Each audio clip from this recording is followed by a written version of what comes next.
Dihina Gus Miftah, sosok penjual es teh cuma dapat Rp10.000 sehari. Sosok Surhaji, penjual es teh yang dihina Gus Miftah. Mantan tukang kayu itu mengaku cuma dapat Rp10.000 sehari dari berjualan es teh. Hasil jualannya digunakan untuk membiayai 2 anaknya bersekolah.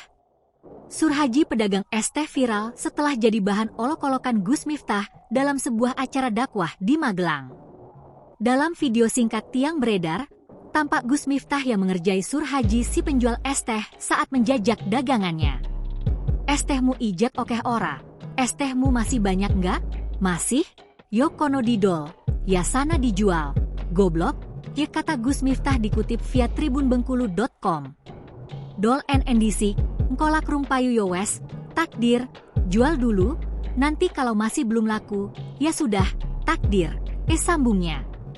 Adapun Surhaji kala itu hanya terdiam dan hanya membalas dengan memberikan senyuman. Imbas video tersebut, publik ramai mengecam sosok Gus Miftah. Tak hanya itu, publik ramai berempati dengan sosok Bapak Suharji, si pedagang es teh. Di mana publik memberikan dukungan kepada Bapak Surhaji, salah satu dengan menggalang donasi. Surhaji mengaku uang hasil jualan dikumpulkan untuk membiayai sekolah kedua anaknya. Bahkan diceritakan pernah dalam satu hari hanya mendapatkan uang Rp10.000. Ya pernah satu hari satu malam cuma dapat Rp10.000, ucapnya. Lebih jauh, Suharji berujar sebelum berjualan es teh, dirinya sempat menjadi tukang kayu. Download Tribun X sekarang, menghadirkan lokal menjadi Indonesia.